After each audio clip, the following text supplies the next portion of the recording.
Bueno, pues muchas gracias. Muchas gracias por la invitación a compartir alguna de nuestras investigaciones sobre el campo de la sordera con el objetivo de mejorar la audición. Me ha encantado la presentación de Daniel porque ha puesto muy bien en contexto la investigación que hacemos en nuestro grupo en Salamanca y ha explicado muy bien digamos, la particularidad, ¿no?, del colectivo de personas sordas.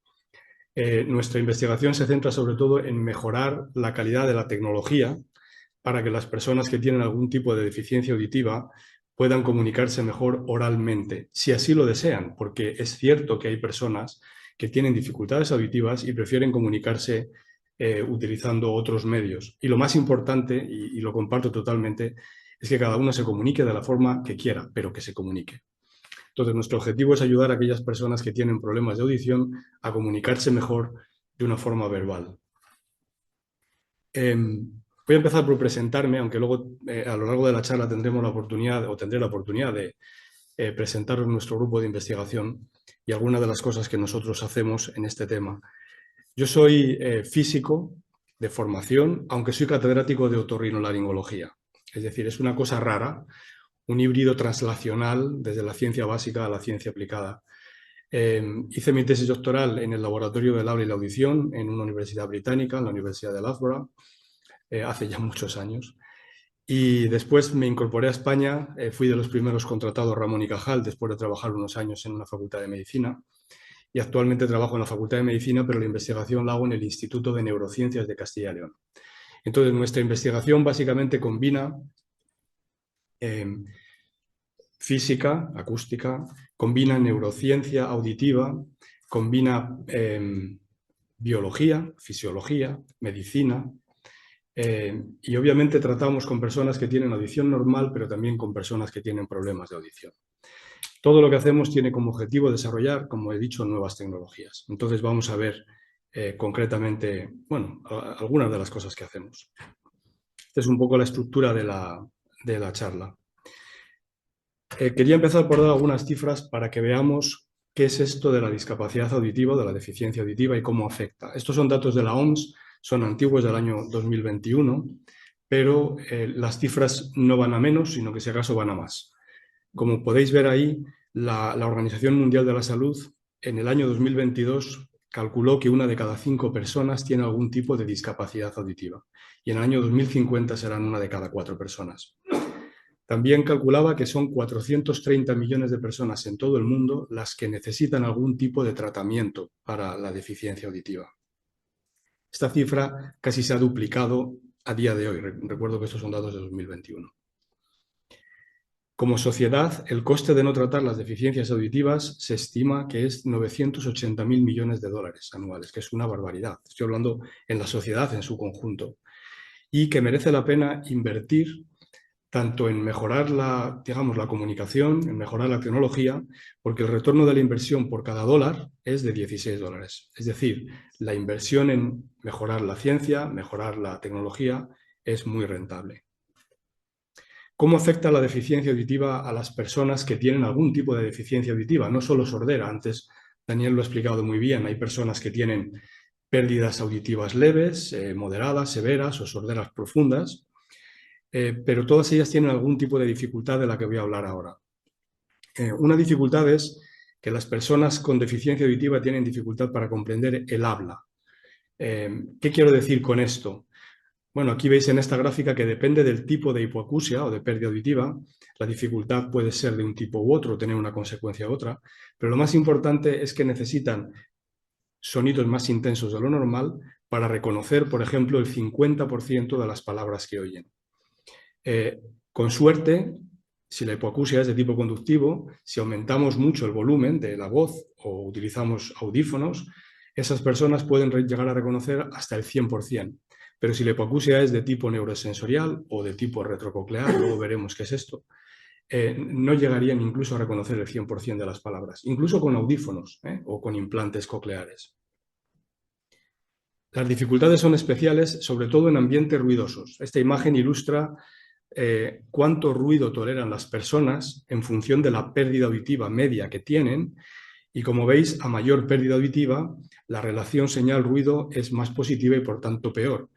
Me refiero a la relación señal-ruido que necesitan para reconocer el 50% de las palabras. Esto es relativamente fácil medirlo. Entonces, cuanto más pérdida auditiva tenga una persona, menos ruido tolera para mantener el mismo nivel de comprensión, incluso cuando la pérdida auditiva está compensada con algún tipo de dispositivo.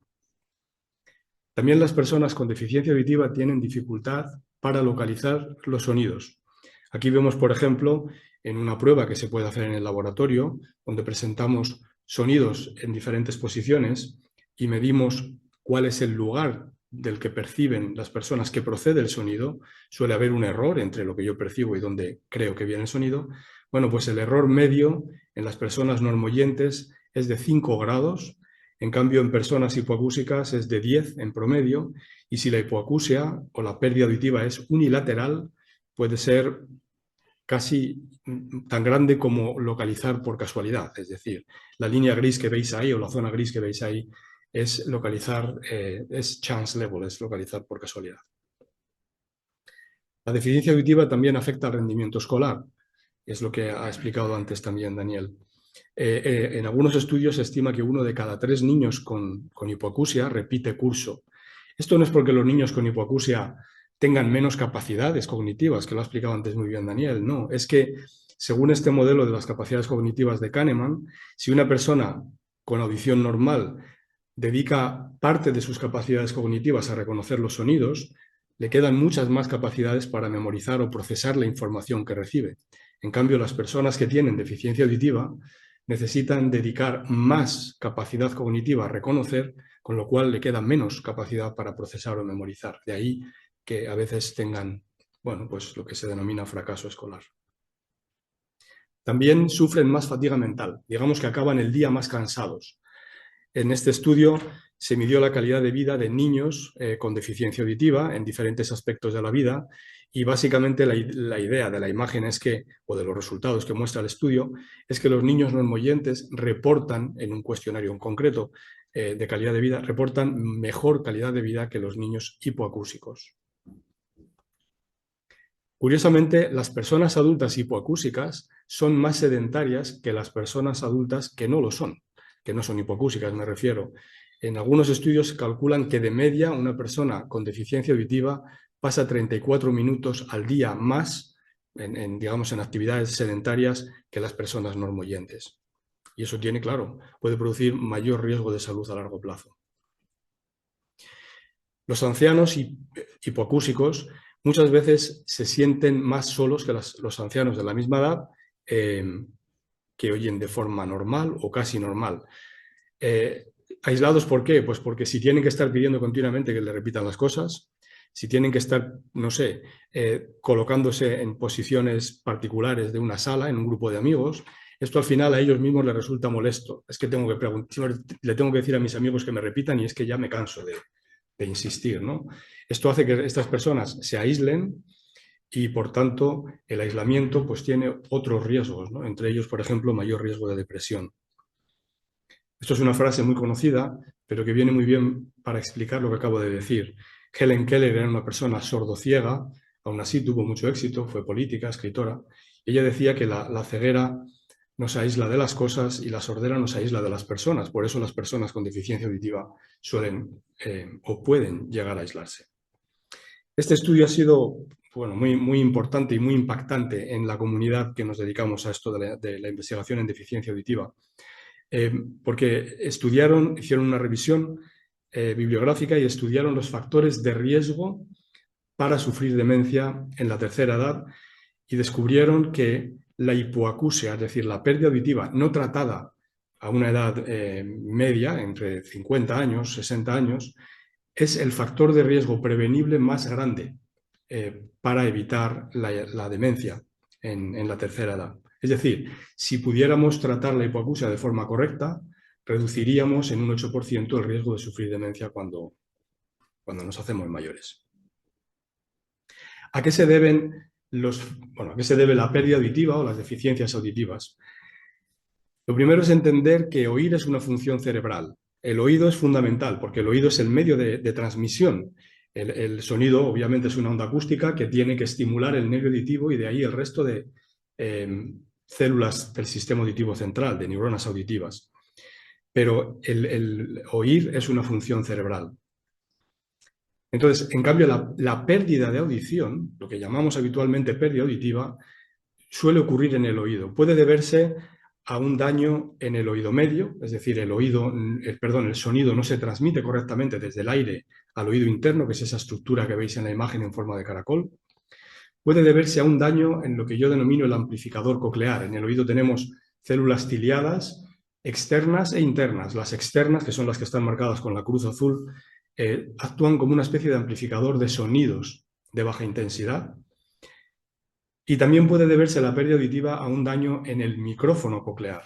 El sonido amplificado por las células ciliadas externas, finalmente recogido por las células ciliadas internas, que están más a la derecha en la imagen. Cuando cualquiera de las dos están dañadas, puede ocurrir una pérdida auditiva. Aquí veis, por ejemplo, en esta imagen de microscopía electrónica, veis las células ciliadas, esas estructuras que veis en blanco en la parte izquierda, son cilios.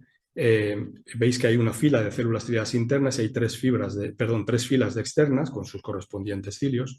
Y a la derecha pues podéis ver una imagen donde los cilios están dañados o las células en su conjunto no funcionan.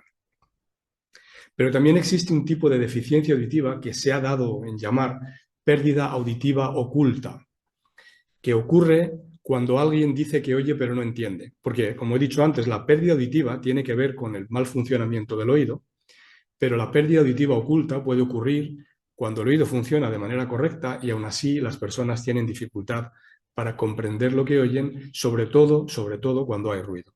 Como digo, esto se suele llamar pérdida auditiva oculta. Y tiene que ver con un mal procesamiento del sistema auditivo, con una mala codificación del sonido en el nervio auditivo o en estructuras más centrales de la vía auditiva. ¿Qué soluciones tecnológicas hay actualmente para la deficiencia auditiva o para la sordera, para la pérdida total? ¿Y cuáles son sus limitaciones? Yo me voy a centrar en las más comunes. Daniel nos ha mostrado algunas que son complementos. Yo voy a hablar sobre todo de audífonos y de implantes cocleares, que son las más habituales. Digamos, la tecnología más utilizada para tratar la pérdida de audición son los audífonos. Todos sabemos lo que es porque casi todos tenemos algún familiar, o nosotros mismos lo usamos o tenemos algún familiar que los usa.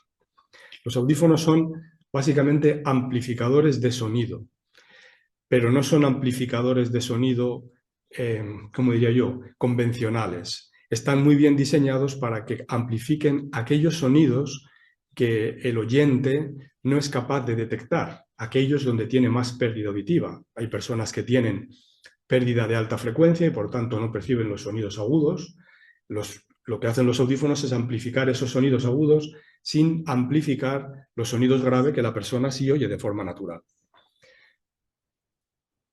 Tampoco amplifican los sonidos intensos, porque si el audífono amplificara los sonidos intensos igual que los sonidos suaves, obviamente podríamos oír el susurro de una persona, pero amplificarían mucho el ruido de un camión, ¿no? Y entonces ese ruido resultaría molesto, incluso dañino. O sea, los audífonos actúan de una forma muy particular. ¿Ayudan los audífonos? Pues sí, claro que ayudan. Aquí veis, estos son resultados de un estudio en el que midieron la proporción de palabras monosílabas que pueden reconocer usuarios de audífonos sin audífono en silencio o con audífono en silencio, y como veis, de media el reconocimiento mejora. Aún así, sigue habiendo personas que con audífono no reconocen nada y también había personas que sin audífono reconocían el 100%. ¿Los audífonos funcionan en ambientes ruidosos? Pues como veis, sí funcionan, también ayudan, pero ayudan menos. Como veis, la altura de la flecha roja es menor a la derecha, que es el resultado de utilizar audífonos en un ambiente ruidoso, comparado con la flecha roja de la izquierda, es más pequeña. Es decir, los audífonos ayudan a detectar sonidos, ayudan a reconocer el habla, pero ayudan menos en ambiente ruidoso. Y no es infrecuente que los usuarios de audífonos se quejen de que cuando van a una cafetería o cuando hay mucho ruido, prefieren apagarlos o no utilizarlos. Porque el audífono puede amplificar los sonidos que el oyente no oye, pero no corrige la manera en la que esos sonidos se codifican en el nervio auditivo del oído dañado. Es muy importante entender que al final pues es ese sonido codificado en el nervio lo que permite oír al oyente. Últimamente se han desarrollado, vamos a decir, dispositivos de consumo. Esto es electrónica de consumo. Es lo que llamamos OTCs, que son las siglas en inglés de Over the Counter Hearing Aids. No son dispositivos médicos, funcionan exactamente igual que un audífono y se pueden adquirir en Amazon. Son mucho más baratos, económicamente cuestan menos que un audífono, pero al final la tecnología es muy similar a la de un audífono. La diferencia es que estos aparatos los programa el propio usuario. No tienes que depender de que nadie te los programe. Están diseñados para poderte hacer una audiometría, por ejemplo, con una app y poder cambiar la programación a través del teléfono móvil. Y lo más interesante es que el grado de satisfacción de las personas que utilizan este tipo de aparatos es muy similar a la satisfacción que tienen las personas que utilizan audífonos clínicos. La única diferencia entre los dos, real, es que los audífonos clínicos vienen acompañados del asesoramiento, del consejo de los audiólogos que los programan. Y eso muchas veces vale tanto como la amplificación que proporcionan los sistemas. Antes dije que la hipoacusia no tratada aumenta en un 8% el riesgo de demencia. Bueno, pues este estudio sugiere que el uso de audífonos puede reducir el riesgo de demencia en aquellas personas que tienen hipoacusia. Aquí lo veis cómo las personas hipoacúsicas que no utilizan audífonos tienen 1,4 veces más riesgo de demencia que aquellas personas hipoacúsicas que sí utilizan audífonos. Estoy hablando de cuando la hipoacusia es adquirida, digamos, a una edad, como he dicho antes, de en torno a 50 años. Cuando la hipoacusia es profunda, y ahora veremos qué quiero decir con profunda, entonces la tecnología que se suele utilizar hoy día, cuando la hipoacusia es neurosensorial, concretamente, no de transmisión, no por un mal funcionamiento del oído medio. Cuando la hipoacusia es neurosensorial, lo que se suele utilizar en muchos casos hoy día es el implante coclear. El implante coclear, como veis en el vídeo, es una especie de oído artificial.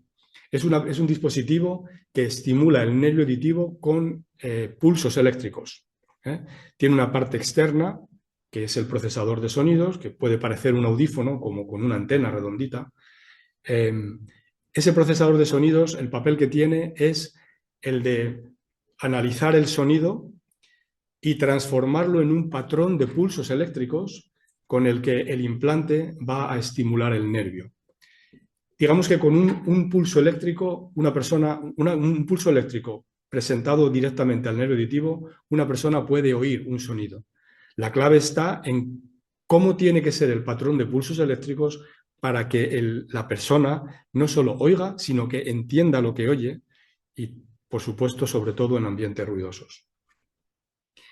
¿Quién puede usar implante coclear? Bueno, pues las indicaciones médicas o quirúrgicas del implante coclear han ido cambiando a lo largo de la historia de estos dispositivos.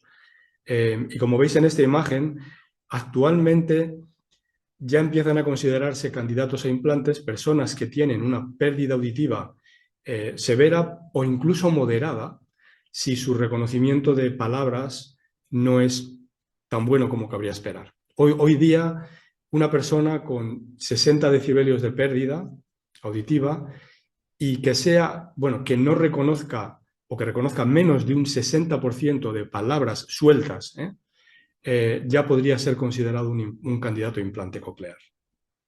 Por supuesto, tienen que tener un nervio auditivo funcional, porque si no tienen un nervio auditivo funcional, el implante no tiene una estructura que estimular. Y por supuesto, tienen que tener una cóclea anatómicamente sana, normal, para poder colocar la guía de electrodos que hemos visto en el vídeo anterior en la posición que corresponde. ¿Hasta qué punto ayudan los implantes cocleares? Bueno, pues ahí veis resultados de un estudio que es antiguo, pero los resultados no han cambiado mucho en los últimos años. Vemos cómo cuando la tarea que se utiliza es reconocer palabras sueltas, hasta qué punto una persona con implante coclear puede reconocer palabras sueltas. Como veis, cada puntito es una persona y de media, en ambiente silencioso, los usuarios de implante reconocen un 55% de palabras. Eso es de media. Aún así hay personas que reconocen muy poquitas, tampoco es como el 10%, y algunas que reconocen el 100%. Lo que es muy interesante es que cuando la prueba consiste en reconocer frases, oraciones, en silencio, hay casi todo el mundo, no todos, pero casi todos los mismos participantes reconocen entre el 90 y el 100% de las oraciones. ¿Por qué es eso? Pues porque es el cerebro quien está haciendo el papel. Es decir, con una información acústica limitada, con reconocer palabras sueltas, el cerebro del oyente, el propio oyente, es capaz de imaginarse el resto de las palabras de la frase que no ha reconocido. Por eso insisto mucho en el que oír bien, oír es una función cerebral, no es una función del oído. Pero los implantes pueden mejorar. O sea, el implante coclear, que quede claro, es un dispositivo, yo diría que hasta milagroso. Es un dispositivo, por cierto, nominado a Premio Nobel. Ya lleva varios años nominado a Premio Nobel. Entonces, es un dispositivo fantástico, pero tiene muchos aspectos que mejorar. Y de nuevo, Daniel en su exposición ha mencionado algunas cosas. Por ejemplo, las personas que utilizan implantes obviamente siguen siendo sordas. Si se desconectan la antena, siguen sin oír. Habría que mejorar el reconocimiento del habla en ambientes ruidosos, habría que mejorar la capacidad para localizar sonidos o la percepción de la música. No tengo mucho tiempo para contaros estas limitaciones, pero los implantes, por la forma en la que codifican el sonido, no codifican todos los aspectos de un sonido que son necesarios para percibir de forma natural la tonalidad de la música. El precio, obviamente, habría que bajar el precio. El tamaño o hacerlos totalmente implantables. También lo ha explicado antes Daniel. El implante tiene una parte externa y cuando un usuario quiere bañarse en la playa, tiene que desconectarlo, tiene que guardarlo, con lo cual pasa de ser oyente temporalmente a ser sordo en el momento en el que se desconecta esa parte externa. Y tienen problemas de la duración de batería y habría que optimizar la cirugía y muchas otras cosas. Nosotros llevamos muchos años intentando mejorar sobre todo lo que tiene que ver con el reconocimiento del habla en ruido. Os voy a ilustrar algunas de las limitaciones de los implantes para reconocer el habla en ruido. Imaginad una situación en la que hay, por ejemplo, una persona hablando frente al oyente, como la imagen de abajo a la izquierda, y hay una fuente de ruido que procede del mismo sitio. Esto es lo típico cuando uno está escuchando la televisión. Un usuario, una persona está frente al televisor y en el televisor está el locutor diciendo el mensaje y hay ruido de fondo o una canción, algo que molesta. Y ahora imaginaos la situación en la que la persona de interés está frente al oyente y en cambio la fuente de ruido está en otra posición, en este caso a la derecha. N indica el ruido. Como veis, la imagen ilustra la relación señal-ruido para reconocer el 50%, creo que en este caso son, bueno, frases, lo pone arriba, frases. Cuando el ruido y la señal están separados en el espacio, resulta más fácil reconocer la señal. Eso es una ventaja del sistema auditivo sano. Si comparamos eso con una persona de implante coclear, que es lo que acabo de mostrar ahí, la línea discontinua, vemos varias cosas. Primero, que en la situación en la que el ruido y la señal están en la misma posición, los usuarios de implante toleran 15 decibelios menos de ruido. Es decir, la persona con audición normal, el ruido puede estar 10 decibelios por encima del habla y reconocerían el 50%. En la persona que utiliza implante, el ruido tiene que estar 5 decibelios por debajo del nivel de habla para que la persona pueda reconocer la misma cantidad de frases. Pero es que además, esta ventaja de separar en el espacio la fuente de habla y de ruido es mucho menor en los usuarios del implante que en las personas normoyentes. Esto es lo que llamamos desenmascaramiento espacial. Es decir, mover la cabeza para separar la fuente de habla y de ruido mientras oigo, a una persona normoyente le resulta muy ventajoso y en cambio a un usuario de implante le resulta mucho menos. Si comparamos la audición con un solo oído, las personas que tienen audición normal, en azul, veis que es peor con un oído que con dos. En cambio, las personas que utilizan implante oyen prácticamente igual con un implante que con dos. Esto es uno de los motivos fundamentales por los que hasta al día de hoy utilizar dos implantes cocleares no es una indicación para adultos. Actualmente los adultos que tienen hipoacusia profunda o sordera no suelen utilizar dos implantes cocleares. Y el argumento es este. Si total van a escuchar igual con dos oídos que con uno. Lo que yo voy a intentar convenceros es de que esto es porque los implantes funcionan mal todavía y que si los mejorásemos, entonces se beneficiarían, ¿no?, de utilizar 2 implantes cocleares. También tienen problemas los usuarios de implante para localizar sonidos. Aquí veis una comparativa del error medio en una tarea de localización de sonido de personas con audición normal, que como he dicho antes es 5 grados, comparado con las personas que utilizan 2 implantes cocleares que tienen un error de 20-25 grados. ¿Qué es lo que hacemos nosotros por mejorar estos dispositivos? Bueno, este más o menos es mi equipo a día de, no sé, septiembre del año pasado. No, de hace ya 2 años, madre mía, 2 años. No es una foto actualizada. Bueno, ¿por qué tengo esta foto aquí? Simplemente quiero que veáis que nuestro equipo es multidisciplinar. La investigación que hacemos, la hacemos en el Instituto de Neurociencias de Castilla y León, como he dicho antes. En el equipo hay físicos como yo, ingenieros electrónicos, hay biólogos, hay psicólogos, hay logopedas, hay médicos, foniatras, hay audiólogos. La investigación que hacemos es multidisciplinar porque lo que pretendemos no es desarrollar una línea concreta de trabajo o un área de conocimiento, sino lo que pretendemos es ayudar a mejorar la audición de las personas que tienen algún problema de audición. Esto es justo lo que acabo de decir. Entre nuestros desafíos actuales, buscamos comprender la variabilidad de resultados de unas personas a otras. ¿Por qué los audífonos van mejor en algunas personas que en otras? ¿Por qué los implantes rinden más en unas personas que en otras? ¿A qué se debe esa variabilidad? Porque a veces tiene que ver con el grado de pérdida o con el tipo de pérdida, pero otras veces no. Otras veces todo parece igual y en cambio el rendimiento es muy distinto en unas personas que en otras. Y otro desafío, que es digamos el más importante, es restaurar la audición en entornos ruidosos, que el ruido moleste menos. Esta diapositiva, si yo tuviera que elegir una de mi presentación, sería mi favorita. Nosotros no pensamos, o sea, intentamos transmitir esta idea de que la audición es, pues eso, un proceso, pero es una función cerebral. Una persona puede tener problemas auditivos porque detectan mal los sonidos, porque se codifican mal los sonidos, porque se procesan mal los sonidos en el oído, perdón, en el cerebro del oyente, o porque tienen algún problema cognitivo. Y desde el punto de vista clínico, cada vez se tienen más en cuenta estos aspectos, pero no tanto como se debería. Esto es una opinión personal, pero sé lo que digo con conocimiento de causa. Colaboramos con muchos centros y universidades de todo el mundo, tenemos muchas colaboraciones empresariales, porque como digo, al final, quien tiene que fabricar y trasladar estos dispositivos, estas nuevas invenciones, ¿no?, a los usuarios son las empresas que fabrican nuevos dispositivos o desarrollan equipos de diagnóstico.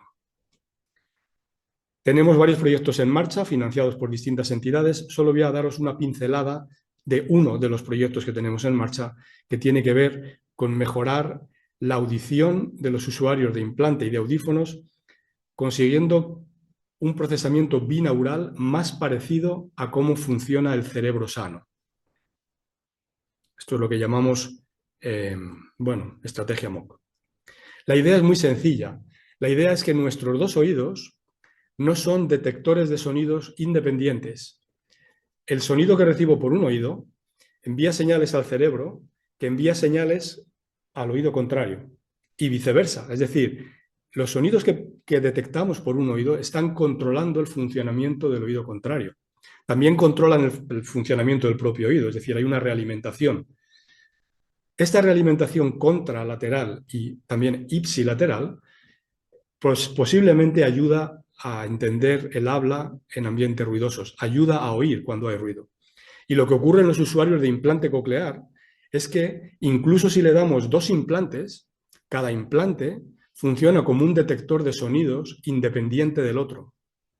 Bueno, pues digamos que desarrollamos un invento, un método para procesar los sonidos que implica que los 2 implantes se comunican entre sí por tecnología, la tecnología se está desarrollando ahora, pero vamos a decir Bluetooth, están compartiendo información, compartiendo procesamiento para que los 2 implantes funcionen como si fuera un único dispositivo. La forma de entender esto es, a día de hoy, la persona que lleva 2 implantes, si en lugar de implantes hablásemos de bicicletas o de ruedas, es como proporcionarles 2 monociclos y pretender que funcionen como una bicicleta. nosotros les estamos dando una bicicleta. Esa es un poco la idea del proyecto. El método está patentado, la licencia de la patente la adquirió una empresa que está fabricando los dispositivos y estamos en proceso de lanzar un ensayo clínico mundial para poder trasladar esto digamos, a la clínica, a los usuarios finalmente. Como prueba de que mejoran la inteligibilidad, aquí veis, por ejemplo, una situación como la de antes, donde la señal está a la izquierda y el ruido a la derecha.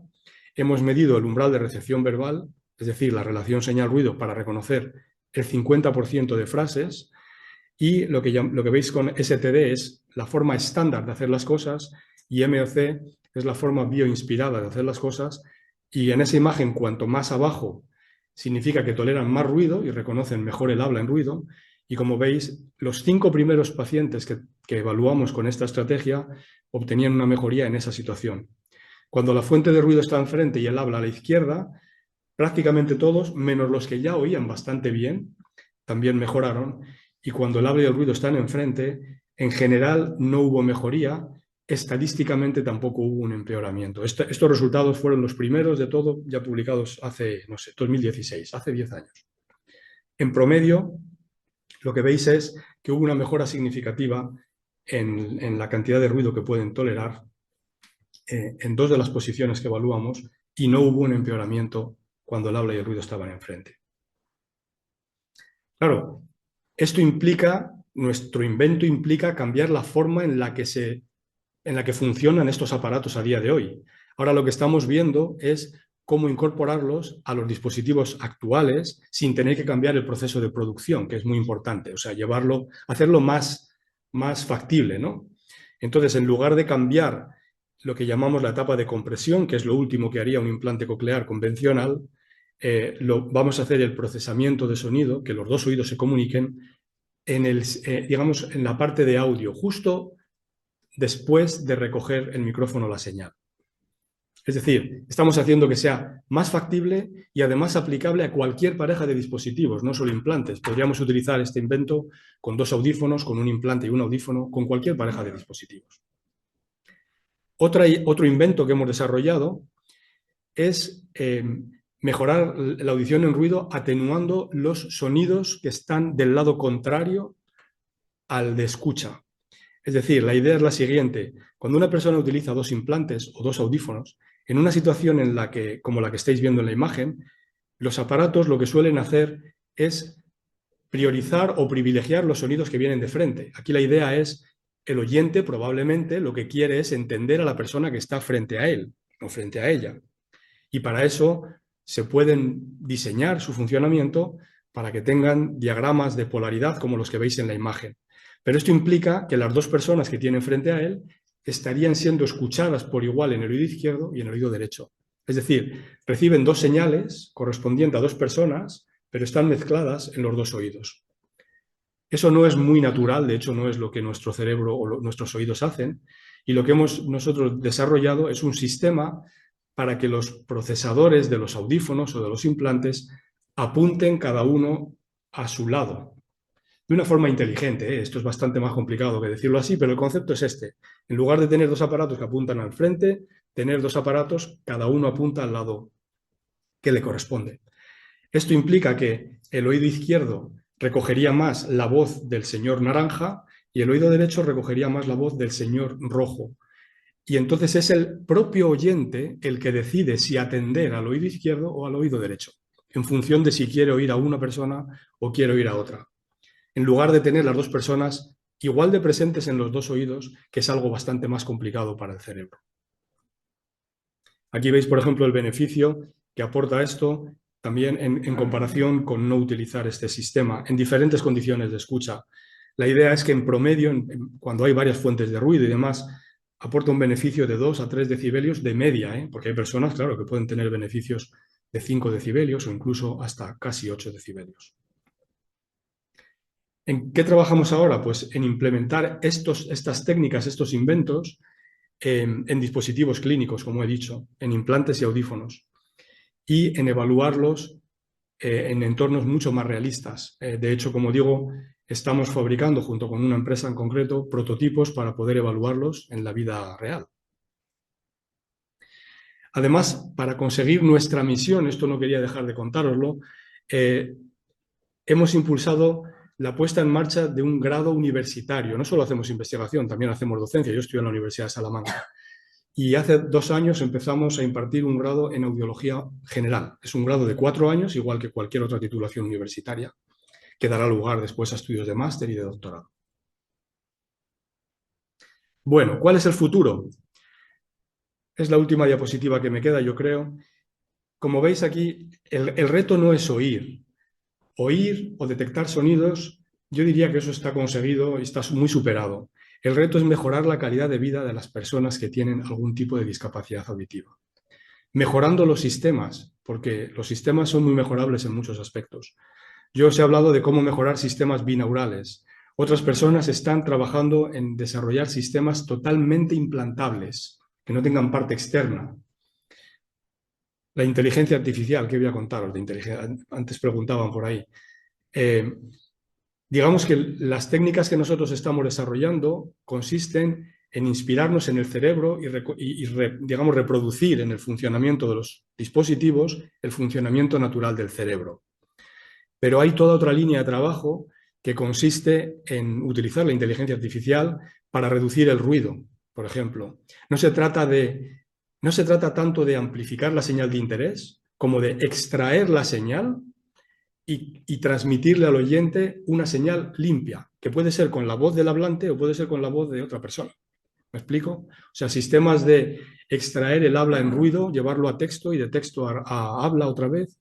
Eso es algo que ya es convencional. Hay sistemas que están captando sonido a través del micrófono de las prótesis, mandándolo al móvil, mandándolo a la nube a procesar, devolverlo al móvil y del móvil otra vez aquí. Todo esto se hace en tiempo real. O sea, bueno, en este campo las posibilidades son enormes. Audiología de precisión, entender, como he dicho antes, que no todas las hipoacusias son iguales, incluso aunque lo parecen. Esto es súper importante. Y terapia génica, que también ha salido.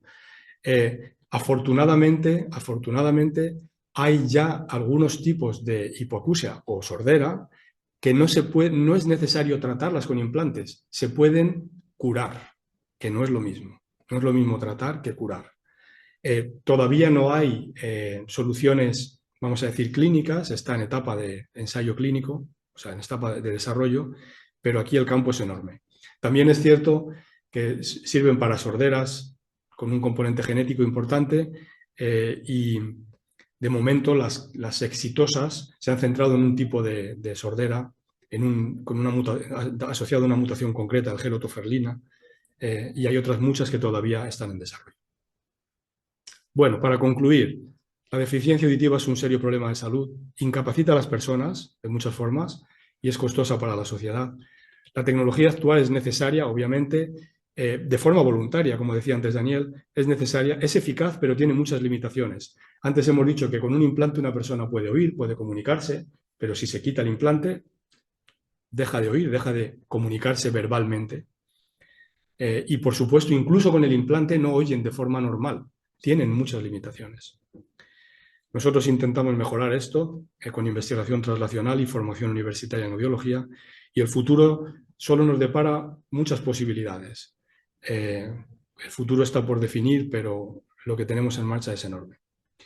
Y bueno, me gustaría agradecer a todas las entidades que financian la investigación o colaboran con nosotros. Os he contado una pincelada de muchas cosas que hacemos y pues es difícil decir quién es más importante que otro. Pero bueno, este proyecto sobre investigación binaural para implantes y demás está financiado sobre todo por la empresa Medel y trabajamos pues, con el Hospital Ramón y Cajal de Madrid, con La Paz, trabajamos con Estados Unidos, con Austria. Y nada más, si tenéis alguna pregunta o alguna curiosidad, estoy a vuestra disposición. Muchas gracias.